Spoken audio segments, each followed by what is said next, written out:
છોટાઉદેપુર જિલ્લામાં piped natural gas એટલે કે પીએનજી સુવિધા શરૂ થવાની છે। વડોદરા ગેસ લિમિટેડ દ્વારા શરૂ થનારી આ સેવાથી નાગરિકોને ઘરેલું અને વ્યાવસાયિક ઉપયોગ માટે સતત સુરક્ષિત અને આધુનિક ગેસ પુરવઠો મળશે, જે એલપીજી સિલિન્ડરની સરખામણીએ મોટી રાહત આપશે। આ પ્રોજેક્ટ હેઠળ શહેરમાં અંદાજે 5000 કનેક્શન આપવામાં આવશે, જેમાં ફોર્મ કલેક્ટર કચેરીથી સરળતાથી મળી રહેશે।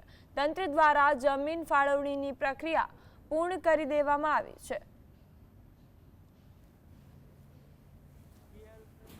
કંપની દ્વારા છોટાઉદેપુર નગરની અંદર 5000 જેટલા મકાન માલિકોને ગેસ કનેક્શન દ્વારા પોતાને ગેસનું કનેક્શન મળશે, પાઇપલાઇન દ્વારા ગેસનું કનેક્શન મળશે। આ ગેસ કનેક્શન મેળવવા માટે માન્ય કલેક્ટરશ્રીની ઓફિસમાં એક આ કચેરી હશે, ત્યાંથી કનેક્શનના ફોર્મ પણ મળશે અને ફોર્મ ભરીને આપણે જમા કરાવવાના રહેશે।